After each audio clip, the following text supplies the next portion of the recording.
One-sentence summary. Dominic Toretto, aka Vin Diesel, has a secret evil brother who is evil until he isn't. Could you beat the villain?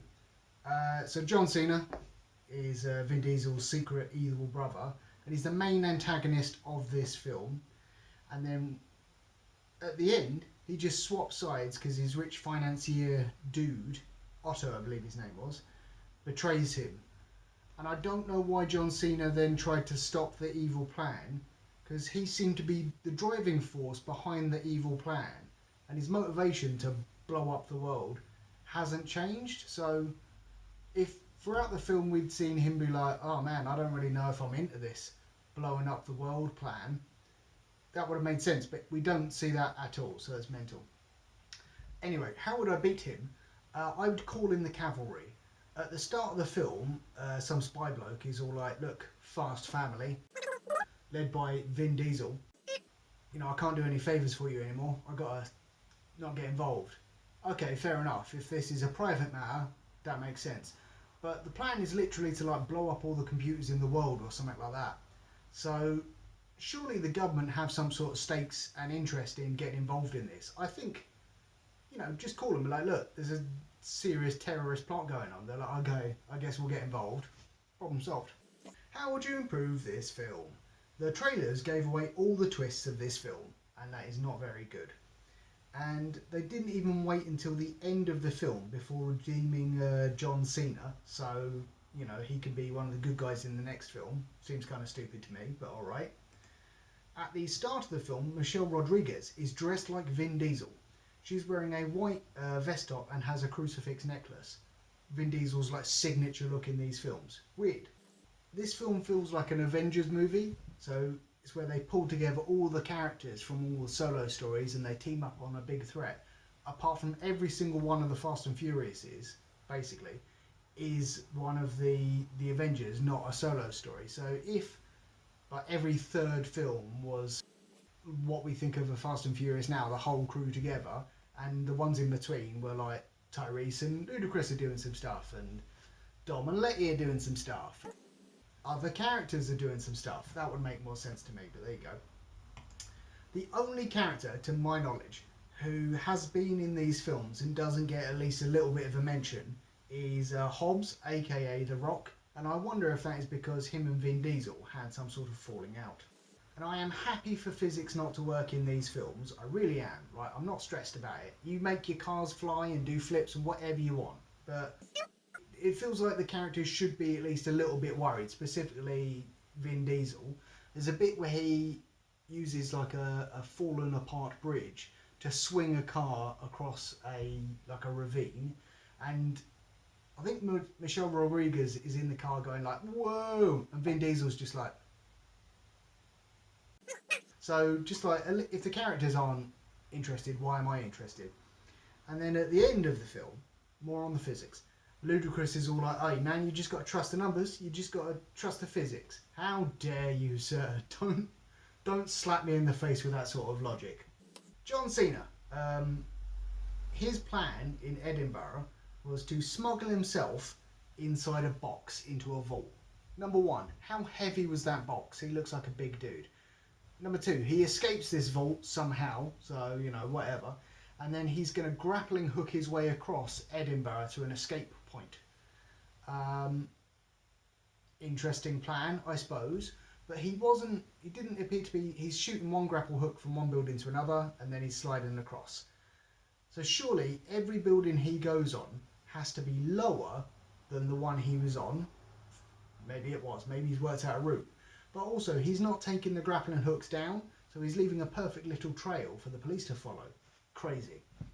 And then somehow, a CGI Vin Diesel gets in front of him, climbs up a building, still before John Cena's got there, then tackles him mid-air. It's crazy. Based on this film, Vin Diesel could beat up the Justice League and the Avengers probably at the same time. There's a bit where he tries to sacrifice himself for no apparent reason, because we don't even see the other characters like are trapped in a corridor with nowhere to go. He just decides he's going to shut them in this room and then he's going to fight 30 dudes. And he pulls some chains and like destroys some concrete and all sorts. And it's just mental. And that was the second point where I thought Vin Diesel's character is just trying to kill himself now. The first bit was where he rope swinged a car across that ravine and he didn't even look fast. It's because he wants to fall into the sea or hit the mountain. That's what it is.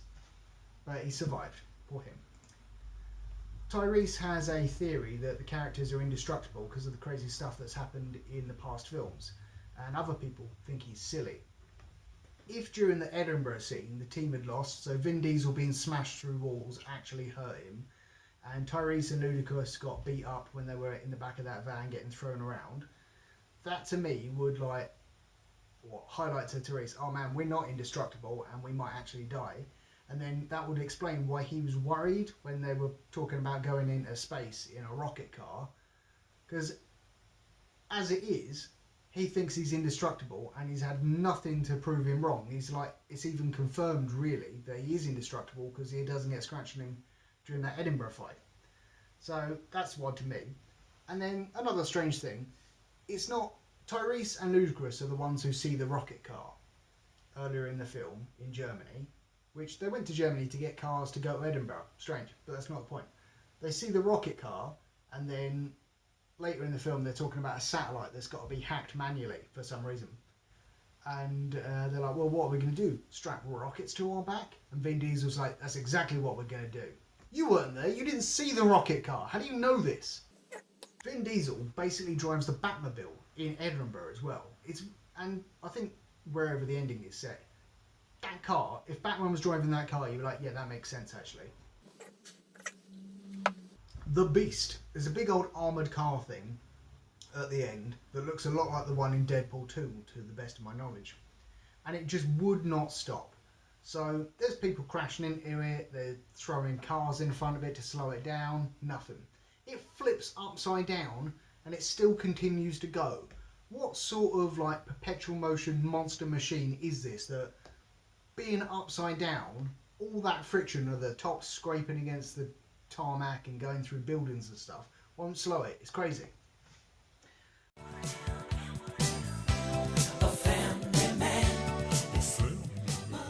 Also, that machine, the Beast, why is the control panel to communicate with the satellite on the roof of the vehicle, not inside the vehicle? That to me was very strange. There are so many flashbacks in this film that they might as well have just made a prequel film about Dominic Toretto and his secret evil brother when they were teenagers. And I wasn't really a fan of the actors who were playing young Vin Diesel and young John Cena at the beginning, but by the end of it, because I've spent like 45 minutes with these characters, I believed it. Pretty sure Vin Diesel's dad says that a 1970 Charger can last forever if you treat it right, and then immediately says it will run for 100 years. Those are not the same thing. There is a terrible bit where Vin Diesel goes to Otto's house to talk to John Cena, and Otto in all of these Fast and Furious films, there's at least one scene where there's people having a party with cars and you get to look at ladies' bums while they're dancing and stuff. Fair enough, that's just what the film series is now. But this was the saddest one to me, and I'm sure it was on purpose, because it was just Otto and his goons, and all the ladies there were paid to be there. Like, that's the saddest party I've ever heard of. Poor Otto.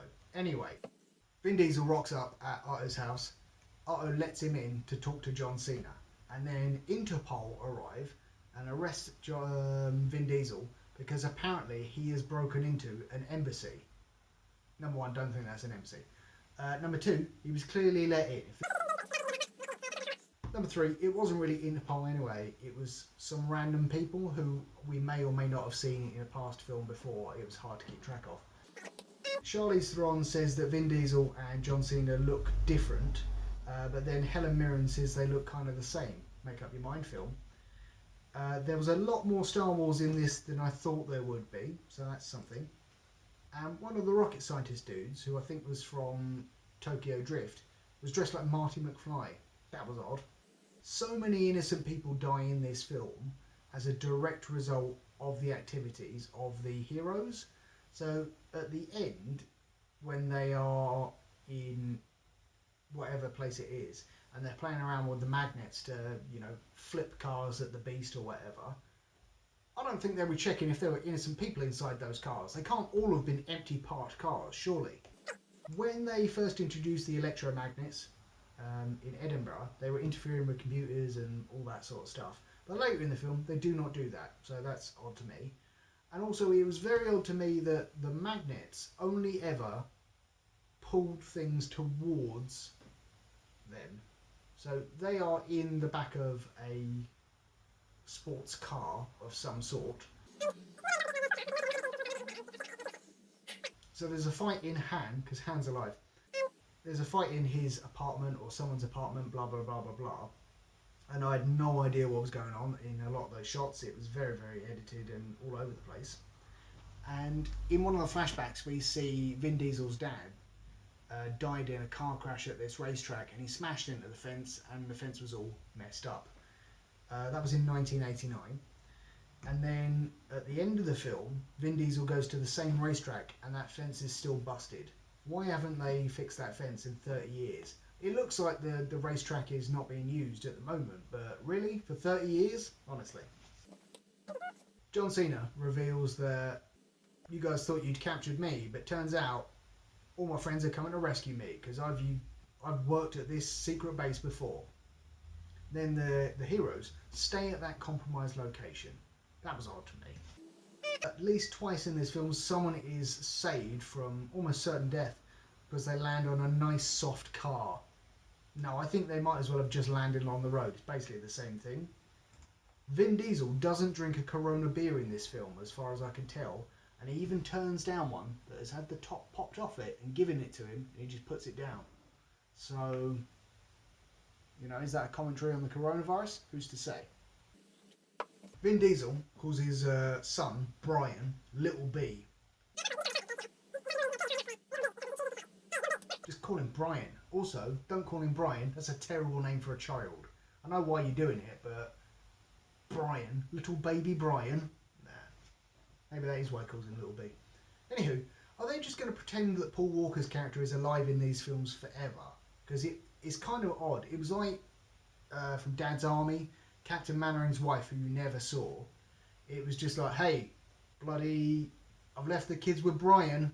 Yeah, they're nice and safe. And at the end, Vin Diesel was like, wait, Brian's not here. Oh, he's coming. And then a sporty car turns up. And they're just going to do that for every film now. Just like, oh look, Brian, he's hiding behind that tree, but he's definitely there. R.I.P. Paul Walker. They should have cut the Helen Mirren bit out of the film. Didn't need to be there. And it's long enough as it is. And Tyrese says to Ludacris, you do numbers, I do driving. Which is odd, because we've seen them both drive in many, many films. So, there you go. Anywho, rating out of 5 beers. I would give this 3 beers out of 5. It was, pretty much exactly what I'd expect from a Fast and Furious film. There was certainly lots of fastness. There was a little bit of fury. And I can't believe they've made 9 of these.